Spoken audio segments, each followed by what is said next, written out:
I was scared when I saw a huge cop. I don't want to get shot. You really should not move. We spent 66 days and $3,000 on a road trip across the USA, and it was a disaster. We ran into some big problems on our trip, so that's what we're gonna talk about today. But first, we wanna say thank you so much for 200K. Really, we were so surprised and we're so grateful. I still can't believe it. 너무너무 감사합니다. We prepared a small gift and a fun giveaway, so make sure to watch until the end of this video so that you can get all the details to enter. The very first night of staying by ourselves on the road trip. Do you remember this night? That was terrible. We booked a campsite and we were super excited. Our first night camping on the road trip, we went to Walmart and bought hot dogs and Jiffy Pop, which is popcorn that you cook over a campfire, marshmallows for s'mores. We were going to feast that night at the campsite. We were ready to party. Yep, we had a bundle of logs and we went to go start the fire and we can't start it. We tried for like an hour. Over an hour. It was pretty pathetic. Even our neighbors at the campsite came over to help us. And pour the whole oil on it. They were trying really hard to help us start the fire. And other people around us had fires going. Yeah, just not us. I feel like we ended up eating just very cold hot dog. Yeah, it was a big bummer. And we had to use the only dry food we had, which was, of course, peanut butter and bread. Do you remember we didn't even have a knife? So we had to literally scoop the bread into the peanut butter jar. We were not prepared. Wow, we can't even start a fire. Are we gonna be able to do this? Like, we're not outdoorsy people at all, I guess. And I'm not a handyman too. But it got even worse. The next day, we were all packed up, ready to hit the road. I get in the driver's seat, turn the key, and nothing happened. Battery died. The car wouldn't start at all. We must have turned the light overnight. Somehow, I don't know how we slept with lights on. And we ended up having to call campground staff and they came and jumped the car for us. I'm very happy that we slept on the campsite, imagining we couldn't start a car on the middle of nowhere. That's true. Yeah, at least we were in a safe place, so it could have been worse. I feel like all the Americans are pretty handy. They know how to start a fire, they know how to fix a car. But not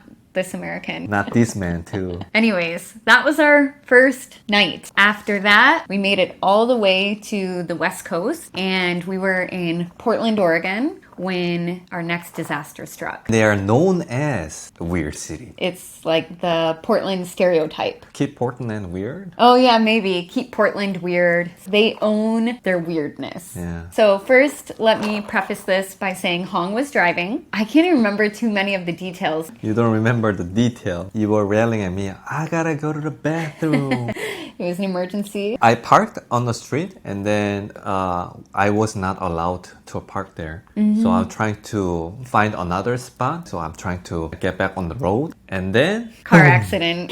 Yes, we got into a car accident in Portland. Luckily, we didn't wreck the car. It was just a small fender bender. But remember, this is my dad's van. At that time, I wasn't really super close to your dad. I met him just like a couple times only. I hit my dad-in-law's car. Not a good impression, you know? We hit this other car and a woman gets out to come and talk to us and we're looking at any damages. She had a small dent in her car. She came over. She's asking about where we're from, what's our story. So we told her our whole story of the road trip. She was more interested in us than her car. Yeah. Surprisingly. And at the end of the conversation, she hugged both of us and she was like, oh, good luck on your trip. And that was it. And then I called my dad and I was even nervous just because I felt bad. And my dad says, was anyone hurt? I said, no. And he said, were the cops involved? And I said, no. And he said,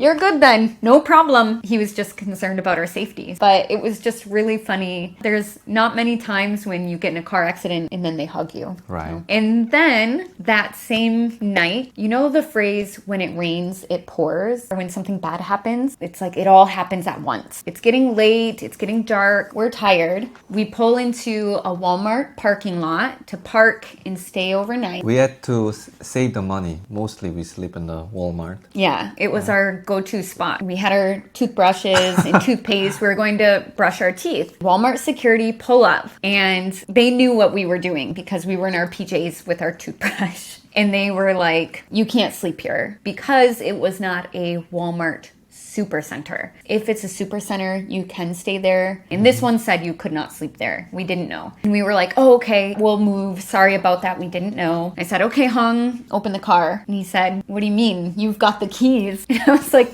no, I don't. You've got the keys. And then we realized it was like a light bulb moment. Maybe we were shocked by the accident. We were not thinking. The keys were locked in the car. Walmart security is sitting there waiting for us to leave, and we're struggling to get in the car, fighting over who had the keys. We had no choice but to call roadside assistance, like our insurance, to get some help. But all of that information, of course, was in the glove box of the car. So we didn't even have access to it. So what did we have to do? Call Dad.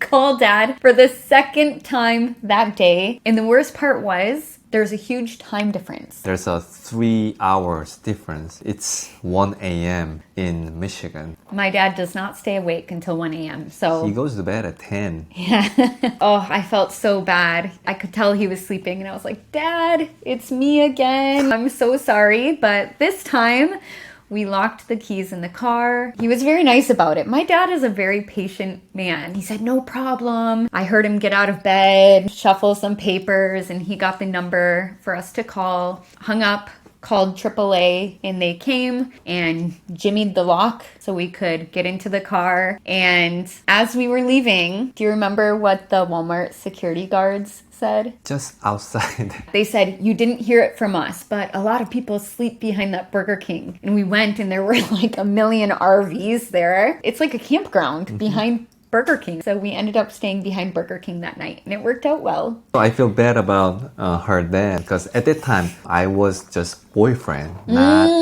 husband. We met once and then borrowed his car and crashed and then locked the door. Man, he's gonna hate me. My dad's pretty cool. A word of advice is to always keep your insurance company's number in your phone under your contacts. That would have been very helpful. They're usually 24 hours and they came in like 10-20 minutes. They were very fast. After we left Portland, everything went pretty smoothly again. I think Portland was the problem. It's a cool city, but weird things happen. Then we got back on the road. We made it all the way back to Michigan. And then I was more confident driving in US. We drove 16,000 kilometers. So we drove sometimes like 10 hours a day, switching each other. He was behind the wheel and suddenly we see and hear sirens behind us.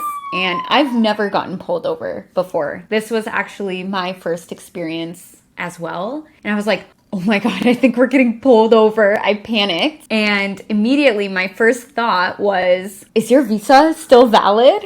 Or my driver license. Yeah, are you legally driving? I should have thought about this before you drove. I got the international driver license. Yes. You know, if you go to a police station in Korea, you can apply for international driver license. We pulled over on the side of the road and a cop walked up to the window. I think they always say, do you know why I pulled you over? That's usually the first thing that they say. I said, I have no idea because I wasn't going fast. Yeah, we weren't speeding or doing anything bad. One of our taillights was burned out and we had no idea. We said, we're coming back from a long road trip. We didn't know. And he could have ticketed us, but he ended up letting us off with a warning. Just go to a car shop and fix it. He was really nice as well. Cool. Were you scared when the police officer came up? I was scared when I saw a huge cop. Sometimes on the news, oh my god, let's not move. I should not do stupid stuff here. I don't want to get shot. Actually, that is a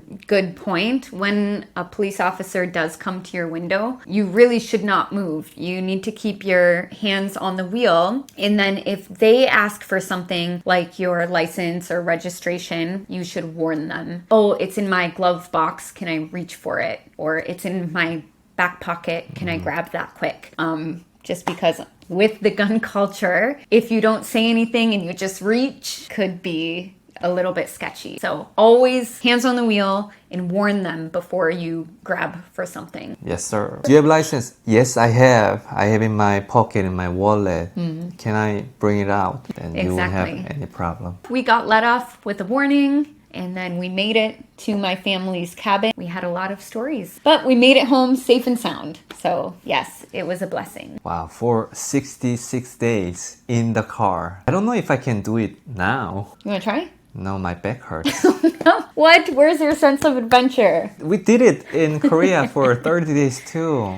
That's true. We also did a road trip in Korea, which we will talk about that later as well. I never started this. I don't have a desire to stay or live in the car. I like 호캉스. But these stories make for great memories. It was worth it. It was trip of the lifetime. Now, as a thank you for 200K, we're giving everyone a free PDF of chapter 25 of our ebook. The topic is road trip English, since that's what we talked about in this video. In the PDF, there's some good phrases and expressions and vocabulary words that you can use while driving in the US. And also, we are doing a giveaway, and 10 of our subscribers will get chapters 1 through 10 of our ebook in physical form. 저희가 지금까지는 전자책으로 판매를 하고 있는데 이 학습지를 저희가 출력을 했습니다. 종이책으로 다 드리고 싶은데 물류나 뭐 이 인쇄 퀄리티나 이런 것들을 온전히 책임질 수 있을 만큼의 리소스가 없어서 아직은 전자책으로 판매를 하고 있는데요. 이번에 그래도 이제 소량 출력을 해서 댓글을 달아주신 10분은 추첨을 해서 1번부터 10편